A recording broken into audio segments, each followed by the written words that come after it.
안녕하십니까.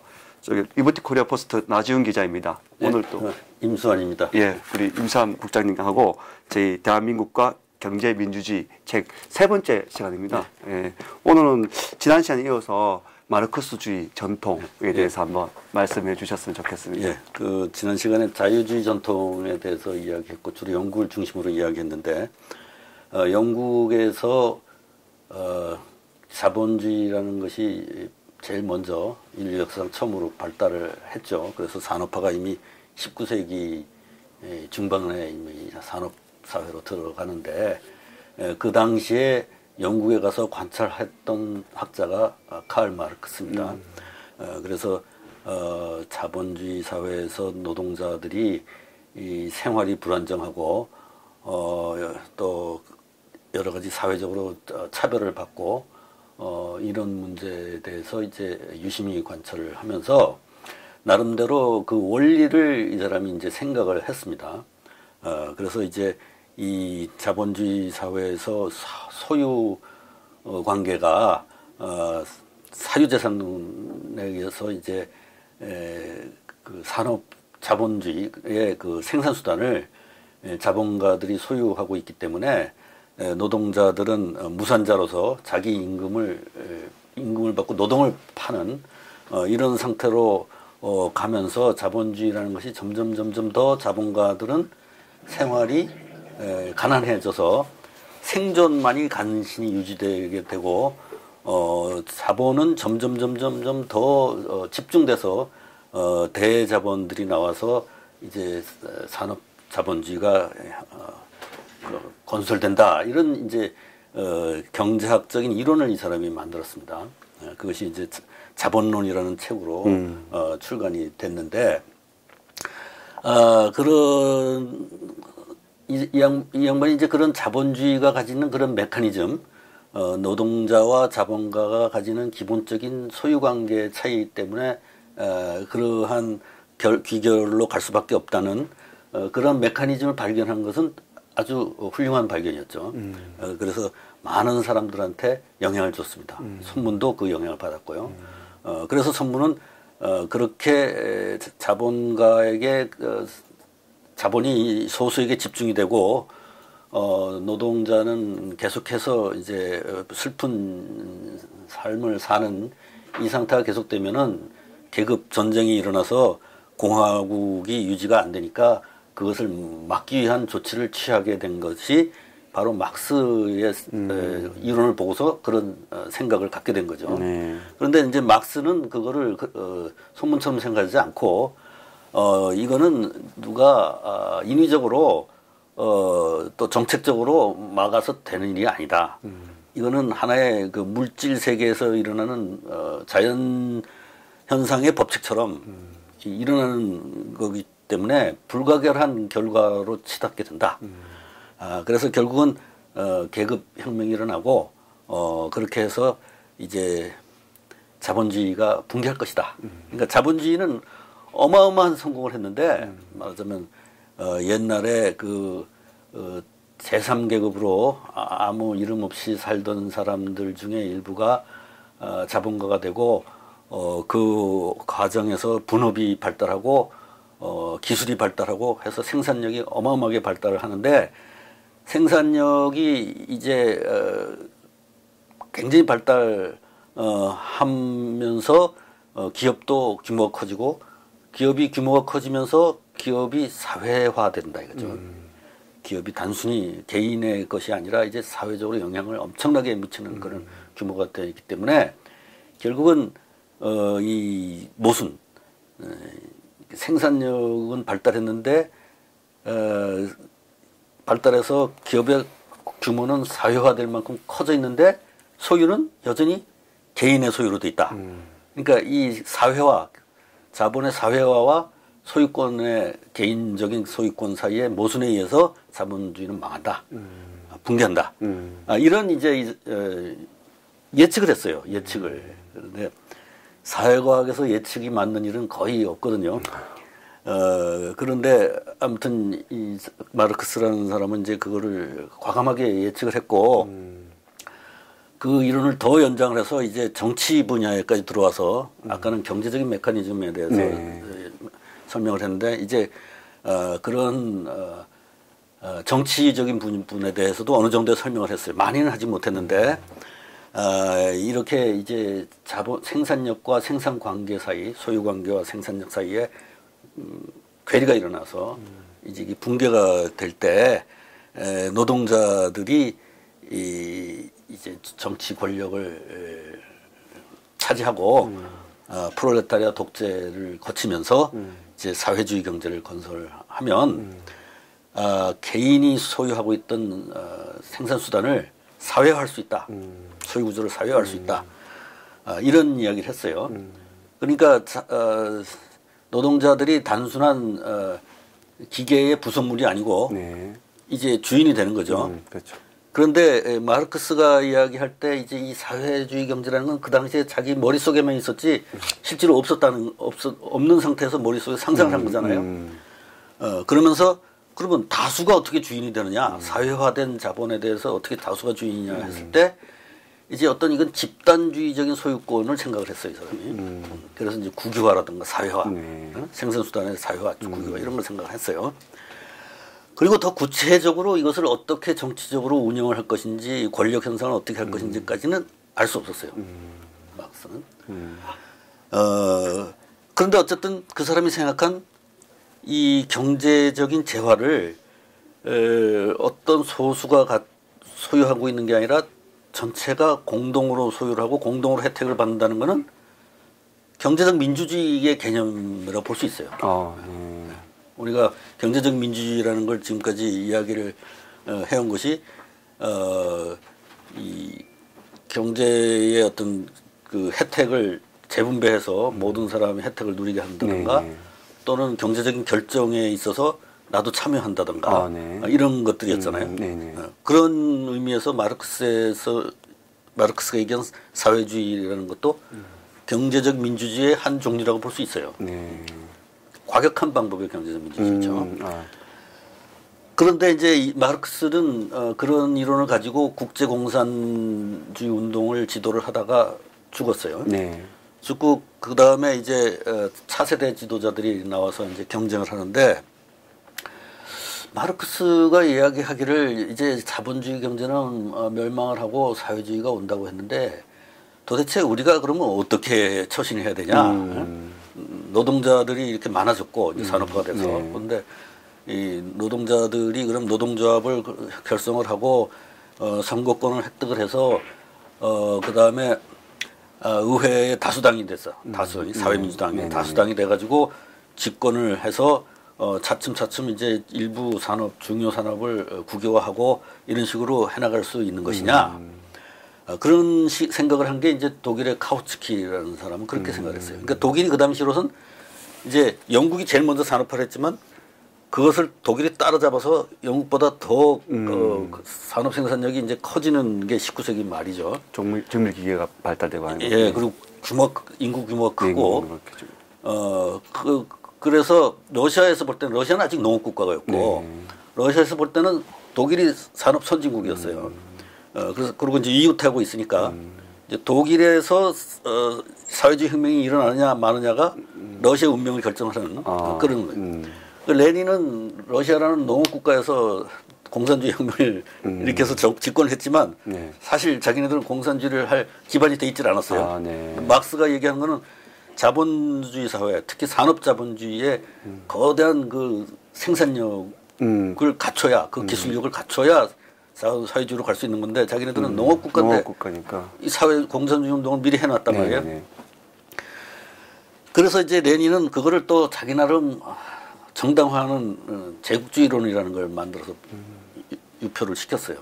제국주의론이라는 건 뭐냐면 이제 이 경제에서 자본이 집중이 돼가지고 금융자본 단계에 오면 이 자본이 한 나라의 규모에서 만족하지 못하고 사방에 식민지를 건설해서 이제 거대 제국으로 발전을 해야 그 시장 수요가 충족이 된다 이거예요. 그러다 보니까 이제 전 세계의 그 계급 구조라는 것이 한 나라 내에서 자본가와 노동자 이렇게만 구별되는 게 아니라 그렇죠. 제국의 본국에 있는 노동자는 식민지에 있는 자본가보다 더 잘 산다 이거예요. 그래서 이 자본주의 본국 산업자본국에 사는 노동자들이 뿌띠부르조아한다 이거죠. 뿌띠부르조아. 예. 그것을 이제 좀 돌이켜서 보면 이 자유주의 쪽에서도 자꾸 복지 혜택을 주니까 그렇게 되는 거 아니겠어요? 네. 그런데 이제 이걸 레닌은 이제 그걸 뿌띠부르조아하다 그래갖고 이거를 갖다가 적대시했어요. 또 값이. 네. 네. 그 좋은 것을 나쁜 걸로 본 거지 이 사람은. 그리고 제일 밑바닥에 있는 식민지의 그 농민들 이게 이제 제일 핍박받는 이제 하층으로 본 거죠. 그렇죠. 그러니까 이 식민지에 있는 이 농민들이나 이런 지식인이나 이런 사람들이 이제 민족 해방 운동을 벌려서 이 제국주의를 무너뜨려야 된다. 그러니까 전 세계가 하나의 투쟁의 장으로 이제 움직여야 된다. 이제 이렇게 레닌이 주장을 하면서 독일의 카우츠키가 이야기하는 독일의 노동자들이 노동조합 운동으로 단결을 하는 것은 그것은 제국주의 민족 해방 투쟁에 반대되는 일이다. 그거는 노동자들을 뿌띠부르조아로 만드는 나쁜 일이다. 이런 식으로 비난했어요. 그래서 이제 두 노선이 이제 충돌하게 됐어요. 그러니까 카우츠키의 노선은 공산당이라는 것도 그냥 전체적인 경제의 흐름이나 혁명적인 분위기에 이렇게 얹혀서 가는 것이라면 레닌의 공산당은 혁명 세력 위에 걸터 앉아서 자기네들이 지휘하는 당이에요. 뱅가드 파티라 그래가지고 전위정당이라 그래서 이 보통 민중은 가만 놔두면 뿌띠부르조아 해가지고 혁명성이 없다. 그러니까 이 공산당이 그 사람들한테 혁명 의식을 심어서 조직을 해서 동원을 해서 무력으로 무너뜨려야 된다. 기성 조직을. 이렇게 레닌은 아주 과격한 주장을 한 거예요. 그렇게 해서 이제 했는데 어쨌든 그 레닌이 처음에 볼셰비키 혁명에 성공하고 나서의 기대는 독일에서 자기네들을 보고 자기네 혁명 방법을 배워서 독일이 같이 혁명을 해주면 거긴 부자나라니까 거기에서 자본의 지원을 받아서 러시아를 산업화 할 수 있겠다라고 생각을 했는데 독일에서는 혁명이 일어날 생각을 하지 않았어요. 그래서 결국은 이제 이 러시아는 외부의 다른 나라의 혁명을 수출하지 못하고 고립됐어요. 고립돼서 자기네들끼리 뭘 해결해야 되는 상태가 됐어요. 그래서 이제 그런데 이제 혁명의 방법 자체가 공산당이 주도를 해서 했기 때문에 뭐 민중들의 밑으로부터 올라오는 게 아니라 공산당이 주도를 해버렸단 말이에요. 그러다 보니까 이제 생산수단을 국유화를 했지만 그것은 공산당 간부들이 지휘하고 막 거의 자기네 소유물처럼 지휘하는 거지 민중들은 아무 거기 결정권이 없어요. 특히 이제 그 스탈린 시대에 오면은 이 협동농장을 만들어 가지고 농장을 한 군데로 통합을 하고 거기에서 이제 잉여되는 남는 노동력을 도시에다가 투입을 하고 또 거기에 생산된 식량을 싼 가격에 도시에 투입을 해서 산업화를 하거든요. 그러는 과정에서 이 농민들이 어마어마하게 저항하다 죽고 또 어떤 생산이 안 돼서 배가 고파서 죽고 막 수백만이 참사를 일으키면서 이제 강제적인 산업화를 하는데 그렇게 해서 건설한 모든 자본은 공산당 간부들이 운영하는 것이지 거기에 노동자들이나 농민이 아무 결정권이 없어요. 그렇죠. 그래서 이 마르크스 전통의 하나의 그 사회주의의 경제적 민주주의라는 개념의 싹이 있긴 있었는데 실질적으로 귀결은 완전한 경제적인 독재로 끝났어요. 그게 가장 원인이 사유재산이 인정해주지 않았기 때문에 더 그렇지 않을까 어떻습니까 보시기에는? 그게 이제 그 사람들은 사유재산을 악으로 보고 그러니까 민초들이 많이 안 움직였다. 없앴는데 없애고 나니까 그 국유화 시켰죠 재산은. 그러면 국유화된 거는 주인이 누구냐 이거죠. 그렇죠. 주인이 없잖아요. 그 주인이 없죠. 그 주인이 없으면 모든 사람들이 그것을 협동을 해서 이건 공적인 것이니까 공적으로 사용하자 이렇게 하는 게 아니라 그렇죠. 사람의 속성이라는 게 공적인 것은 내게 서로 아니다. 내 걸로 사유화하려는 그렇죠. 부정된 생각을 하죠. 그런 것도 있을 거예요. 예. 그런 게 우선 팽만해지고 그런 것을 이제 막스는 그렇게 되지 않을 거라고 이상적으로 생각했지만 지금까지 우리 역사에서 보면 항상 그래 왔는데다가 이 소련에서 했던 실험은 이게 밑으로부터의 민주주의적인 방법으로 한 게 아니라 공산당이 위에서부터 탑다운으로 했단 말이에요. 그러면 공산당은 강력한 힘을 가지고 있고 나머지 사람들은 힘이 없잖아요. 그렇죠. 그러니까 이 강력한 힘을 가진 사람들의 권력은 부패하기 마련이라는 거죠. 집중된 권력은 부패하기 그렇죠. 마련이라는 부패하기 거죠. 마련이죠. 감시받지 않는. 그래서 결국은 극심한 관료주의에 시달리게 된 거예요. 또 하나의 계급인 거죠. 그렇죠. 또 하나의 계급. 관료들이 계급이 된 거죠. 당 관료, 정부 관료. 그래서 이 관료들이 그 모든 국유화된 재산을 차지하고 소련을 운영을 하다가 나중에 이제 소련이 80년대 말부터 이제 무너지기 시작해서 91년도에 해체되지 않습니까? 해체되면서 그 당시에는 이제 러시아의 자본주의, 자유화 바람이 불어가지고 이 국유화가 잘못된 거다. 이걸 사유화하자. 재산을 다시 사유재산으로 돌리자. 이렇게 했을 때 결국은 옛날 당 간부들이 그걸 다 사유재산으로 가져갔어요. 합법적으로. 완전히 그냥 사유재산 구체적으로 그랬어요. 그 전까지는 불법적으로 도용을 한 거였는데 이번에는 이제 아예 법적으로 자기 사유재산으로 가져가 버렸어요. 그럴 수밖에 없는 것이 그 70년 동안 공산체제에서 하면서 그런 큰 규모의 조직이나 자본을 운영할 수 있는 교육 수준, 지식 수준을 가지고 있는 사람들은 당가분들밖에 없었다 이거예요.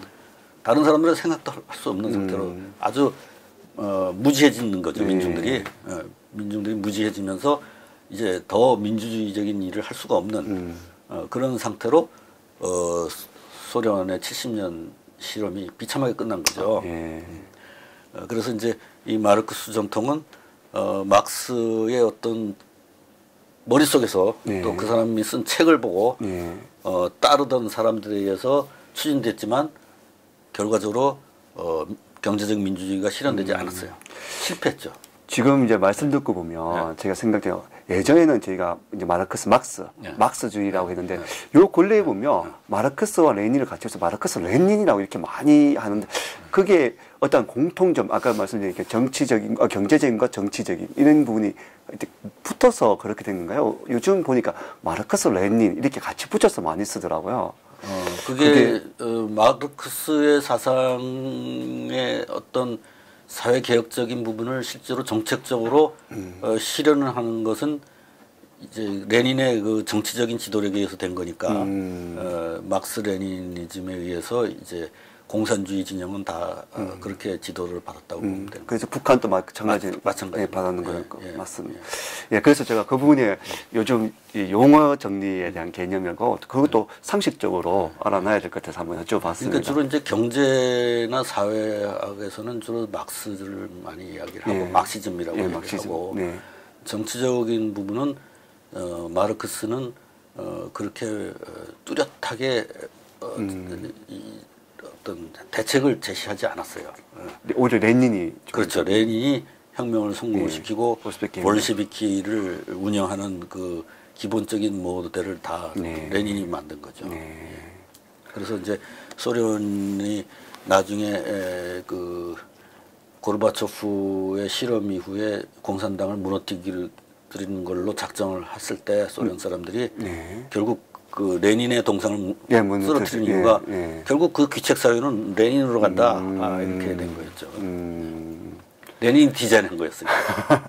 그러네요. 그러니까 사상은 마르크스였지만 실제적인 롤모델이 그랬던 메커니즘을 가지고 움직인 거는 레닌이니까. 그러니까 자본주의 자유주의 진영 서유럽에 또 사회주의들이 여러 종류의 사회주의자들이 있지 않습니까? 뭐 사회민주주의, 민주사회주의, 또 여러 가지 그 종류의 기독교 사회주의도 있고 뭐 여러 가지 종류의 사회주의들이 존재합니다. 네. 그런데 그런 다양한 종류의 서유럽에 존재하는 사회주의들은 자유주의와 결합한 사회주의예요. 개인의 자유를 보전하는 사회주의라고요. 네. 그래서 사회주의가 다양하게 존재하는 거예요. 다양한 종류로. 그러니까 개성을 다 존중해 주네요. 그렇죠. 개인의 성격에 따라서 다른 사회주의가 생길 수 있으니까. 네. 그런데 막스 레니니즘으로 가면 통일이 됩니다. 통일이. 집단적이고 하나의 그러니까 볼셰비키가 코민테를 만들어서 전체 국제공산주의 전체를 갖다가 명령을 하고 조정을 하고 지원을 하고 뭐 어떤 거는 못하게 하기도 하고 막 이렇게 했기 때문에 그리고 여기는 이제 오소독스를 추구해서 서유럽에 있는 다양한 종류 특히 자유주의 개인의 자유와 결합된 사회주의는 다 그거는 정통이 아니라 그래서 적으로 계급의 적으로 규정을 하고 아주 격심하게 비난을 하고 공격을 하죠.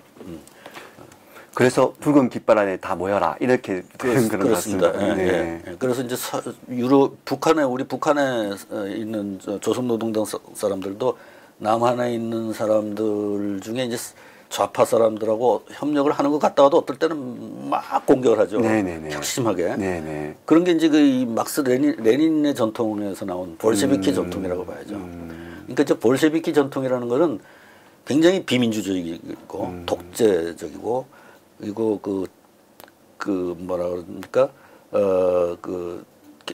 독점적이야.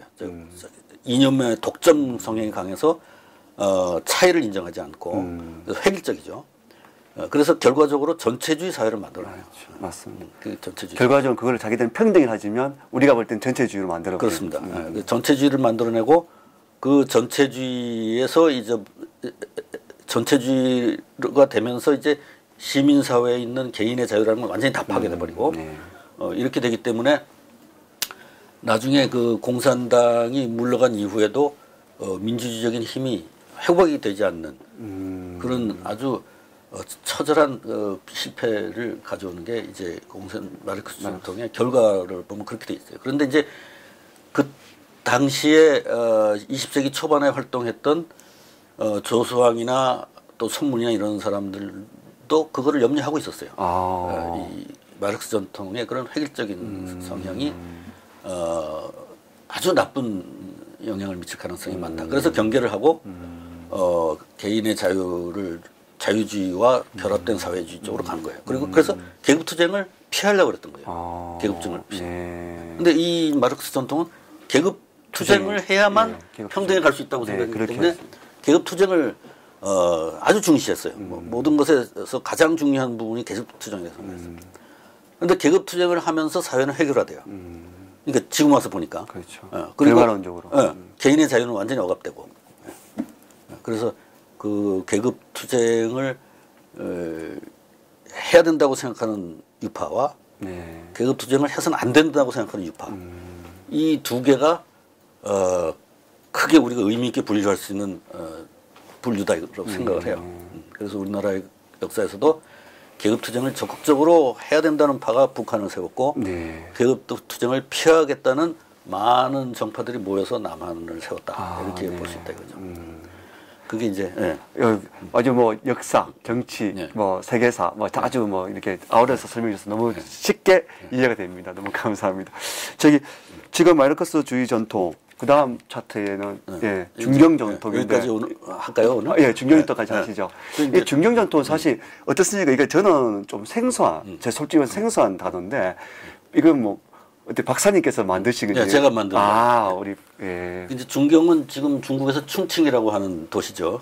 저기 양자강 저쪽 상류 쪽으로 올라가서 있는 도시인데 왜 중경 전통이 됐냐면 일본이 이제 만주를 차지한 다음에 밑에는 중국 본토에는 그 당시 장개석 정부가 이제 본토를 통일해 갖고 갖고 있었고 만주는 일본이 이제 식민화하고 있었는데 37년에 일본의 군대가 육군이 이제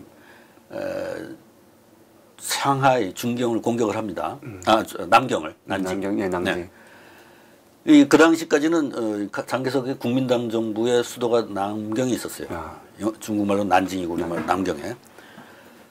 그런데 이제 일본군이 공격을 하는데 사실 그 일본군의 그 군사력은 장개석의 그 국민당의 군사력으로는 도저히 막을 수 없을 만큼 강력했기 때문에 일단 피난을 갔습니다. 자기 군대와 많은 관료들 데리고 양자강을 거슬러 올라가서 협곡을 지나서 있는 중경으로 이제 수도를 옮겼죠. 거기서 이제 장기 저항을 하기 위한 전략을 가지고 이제 중경으로 간 겁니다. 그래서 거기에 38년부터 45년까지 중경이 중국의 임시 수도였어요. 전시 수도. 거기가 이제 협곡을 넘어가기 때문에 양쯔강을 통해서 배로 공격하기도 곤란하고 그 다음에 안개가 심하게 끼는 지역이라서 비행기로 공습하기도 곤란하고 그래서 이제 거기서 버텼는데 어떻게 천의 요소네. 그렇습니다. 천의 요소긴 한데 이제 안개가 많이 껴 있기 때문에 그게 사람들이 호흡기 질환으로 많이 죽었답니다. 이제 살기는 고통스러운 삶이었지만 어쨌든 생존을 할 수 있는 곳이었기 때문에 그곳으로 가서 저항을 했고 우리 상해 임시정부도 이제 그 일본군의 공세에 이제 쫓겨서 상해도 이제 점령당했으니까 자꾸 이제 동쪽으로 도망을 가다가 중경에 가서 합류를 했어요. 그 장개석 정부하고 그래서 같이 있었습니다. 임시정부 40년부터 45년까지. 그 같이 있으면서 물론 뭐 재정적인 지원도 받았지만 이제 건국을 위해서 노력을 하는 이 지사들이니까 중국과 한국에 서로 많은 교류를 하고 그러는 과정에서 건국을 어떤 나라를 건설할 것이냐, 건국을 한 이후에는 어떻게 나라를 운영해 갈 것이냐 이런 개념을 서로 공유하게 됐다 이거예요. 그래서 임시정부 대한민국 임시정부의 건국 지도자들과 국민당의 건국 지도자들이 사실상 꿈꾸던 나라의 형태가 거의 비슷했다, 거의 같았다 개념적으로. 그래서 제가 이거를 뭐 중국의 모델이라 볼 수도 없고 한국의 모델을 볼 수도 없고 그래서 중경 전통이다 이렇게 중경에서 일어난 모델이다. 그래서 중경 전통이라고 붙인 겁니다. 그런데 이제 중화민국과 대한민국 임시정부가 거기 있었는데 중화민국은 이미 그때 나라가 있었던 거죠. 그렇죠. 그리고 중화민국은 1911년에 공화국으로 제도적으로는 태어났습니다. 실질적으로는 중국을 장악하지 못했지만 우리는 아직 임시정부였고 그리고 이제 중화민국이 1911년에 공화국으로 태어날 때 그 건국의 개념을 제공한 사람이 손문이었어요. 그러니까 우리나라에는 아직 손문 같은 사람이 없을 때였어요. 나이도 뭐 우리의 이 건국의 지도자들보다 손문이 좀 더 많고 손문은 일찍부터 이제 하와이에서 고등학교 교육을 받고 홍콩의 영국의 식민지였던 홍콩에서 의과대학을 졸업하고 또 영국의 제국 도서관에 가서 많은 연구를 하고 해서 상당히 서양의 그 사상, 정치 사상에 대해서 박식하고 또 중국의 그 한문 한학의 교육도 받고 그래서 나름대로 이제 그 국가를 건설하는 개념을 만들었어요. 그래서 이제 그걸 그 개념이 이제 평균 집권, 절대 자본 이렇게 두 가지로 되게 대표가 되고 또 다른 좀 추상적인 말로는 삼민주의라 이렇게 해가지고 삼민주의가 많이 알려져 있죠. 민족, 민권, 그다음에 민생 이렇게 세 가지를 내세워서 정리를 했습니다. 네. 그런데 이제 선문에 그런 삼민주의에 대한 설명은 다음 시간에 좀 자세하게 나올 것 같습니다. 네. 오늘은 이제 중경전통의 그 큰 틀을 설명을 하면 평균 집권이라는 거는 아직 중국은 농업 사회잖아요. 네. 이제 지주가 있고 소작인이 있고 그런 상태에서 이제 땅의 소유권에 따른 지나친 차별 이것을 완화하자. 그다음에 절제자본이라는 거는 지금은 농업국가지만 앞으로 산업화를 할 텐데 산업화를 하면 자기가 영국에 가보니까 산업화를 하고 나면 대자본이 생기고 이게 대자본가와 노동자 사이의 격차가 커져서 계급 갈등이 일어나더라. 그러니까 이걸 막아보자. 그래서 처음부터 대자본은 특히 그 독점 경영이 있는 대자본은 국유로 한다. 그리고 나머지 산업은 사용으로 민영으로 내버려둔다. 그 다음에 무엇보다도 영국 같은 경우는 이미 자본이 축적된 상태에서 뭐 경제적 민주주의다 뭐 이런 것을 생각하고 있지만 우리는 아직 자본이 건설하지도 못했지 않냐. 그러면 건설을 누가 할 거냐.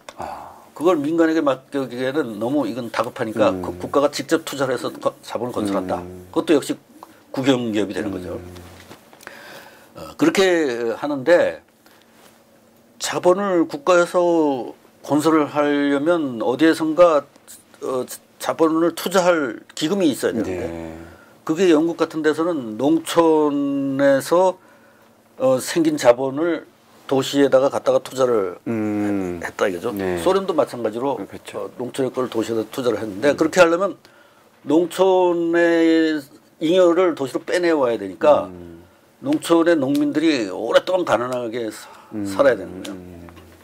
근데 여기는 아직 근대화도 하기 전에 토지도 웬만하면 경자 유전으로 하자 이런 원칙을 미리 정해놨기 때문에 농민들의 잉여를 뺏어올 수가 없어요. 그렇죠. 한계가 있겠죠. 뺏어올 수가 없어요. 세금 걷어봐야 얼마 안 돼요. 그 사람들이 다 그 자기 소유의 농토에서 소득을 얻었으면 자기가 같이 내주질 않잖아요. 그렇죠. 옛날에는 그걸 지주가 다 차지했기 때문에 지주는 자본을 많으니까 그걸 도시 공장에다 투자할 수 있었잖아요. 그런데 이거를 지주의 땅을 만약에 소작인한테 다 나눠주고 나면 다 소작인들이 조금씩 돈을 갖고 있기 때문에 투자 자본이 없다 이거예요. 그렇죠. 맞습니다. 그럼 이 예를 어떻게 타게 할 것이냐? 국제 자본을 빌려다가 한다. 지금 차관을 빌리는 거예요. 그렇죠. 그러니까 우리는 자본을 건설하지 못했지만 영국이나 미국이나 독일은 자본이 있지 않느냐. 그걸 갖다 쓰자. 근데 그거를 레닌은 그 나라의 혁명을 일으켜서 혁명을 일으키고 나면 그 자본이 뺐으니까 그걸 갖다가 우리가 쓰자 그랬는데 그렇죠. 이제 선문은 그게 아니고 그냥 혁명을 일으키지 않아도 서로 선의에 의해서 협력 관계를 맺으면 그 자본을 그렇죠. 빌리고 또 우리가 그걸 투자해서 생기는 이자를 이자하고 원금을 갚아주면 되지 그렇죠. 않느냐 이렇게 선의로 생각을 했어요.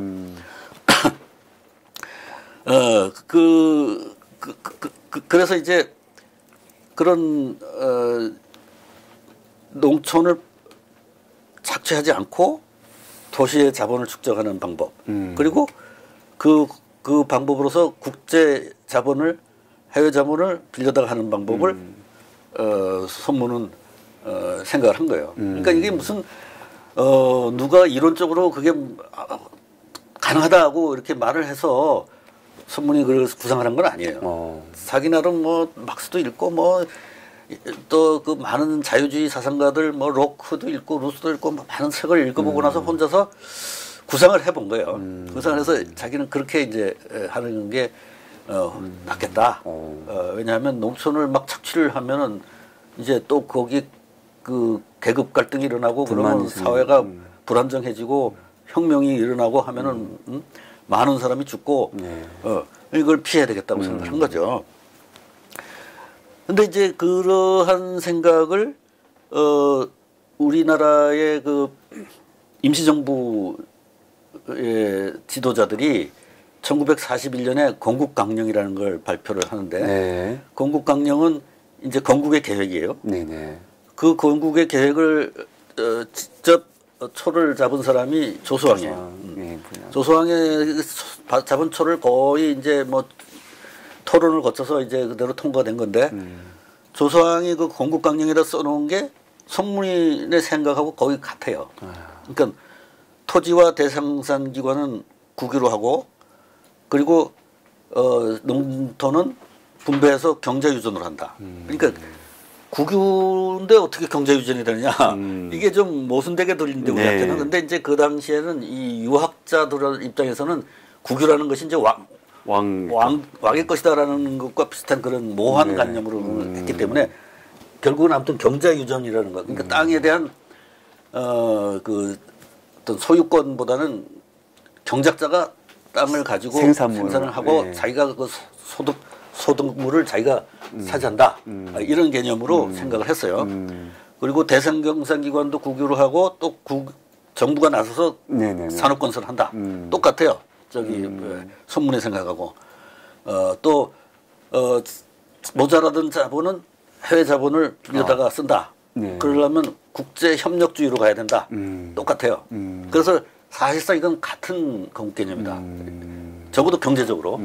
또 정치적으로도 마찬가지예요. 그러니까 이 사람들이 어떤 그런 경제적으로 평등주의적인 이걸 갖다 이제 이 사람들이 균등경제라고들 많이 불러요. 균등경제.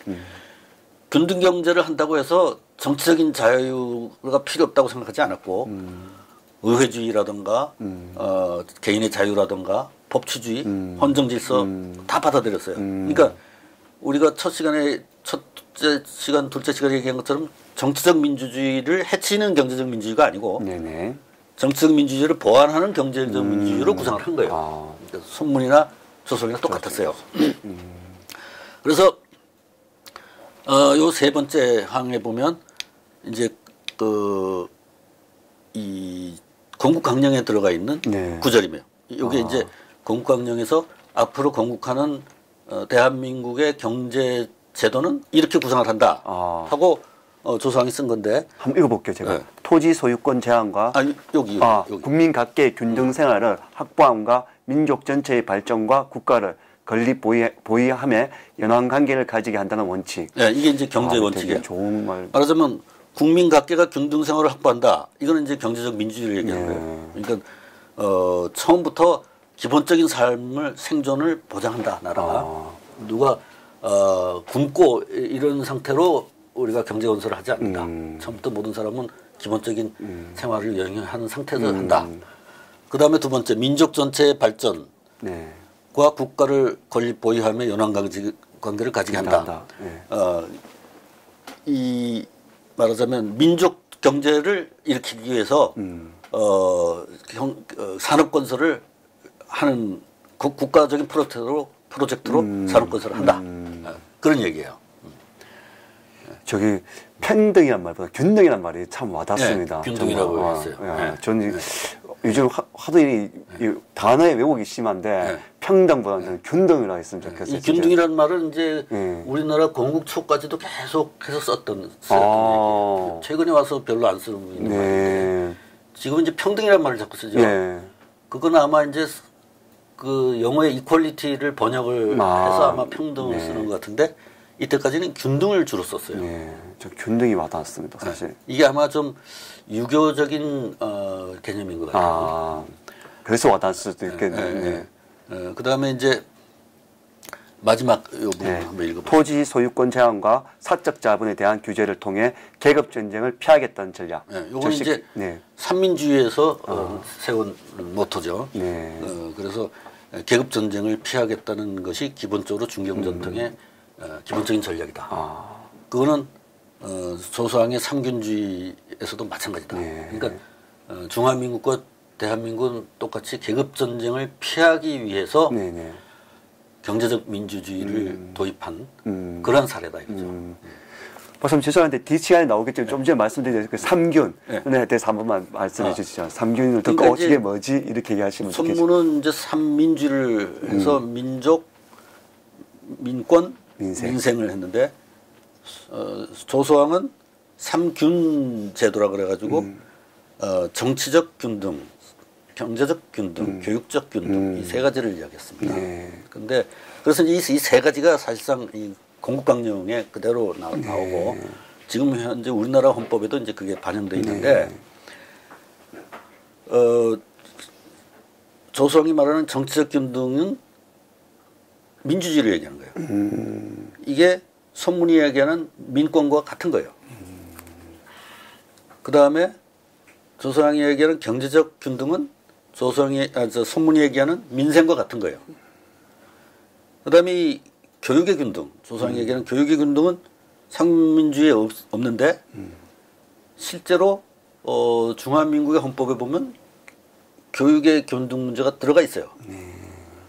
그리고 삼민주의에는 민족이라는 게 있고 삼균에는 민족이 없는데 실제로 조소왕의 그 글이나 건국강령이나 읽어보면 민족에 대해서 굉장히 강조를 하고 있어요. 그래서 사실상 3이 아니라 4개가 돼서 두 나라가 공유하고 있어요. 기본적인 원칙으로. 그래서 그런 부분들이 아마 이 박사님 말씀 중에 용어가 생소한 용어들이 나오니까 저게 뭐지 했는데 아주 자세하게 설명해 주셔서 고맙습니다. 근데 이게 생소한 용어이긴 하지만 사실은 우리 조상들이 이런 개념을 가지고 나라를 세웠는데 그걸 어떻게 하다 보니까 교육을 받지 못한 것 같아요. 맞습니다. 안 가르치고 저도 뭐 이거를 모르고 있다가 연구를 해서 알게 된 사실들이에요. 지금 말씀하신 내용들은 다 이 책에 나와 있습니다. 대한민국과 경제적 민주주의. 한번 구입하셔서 저희 강의 이렇게 즉 강의라기보다는 이렇게 자연스러운 설명을 같이 들으면서 책을 읽으시면 아주 상식이 이렇게 많이 높아질 것 같습니다. 네, 오늘은 여기까지 하겠습니다. 오늘 박사님 수고하셨습니다. 감사합니다. 네.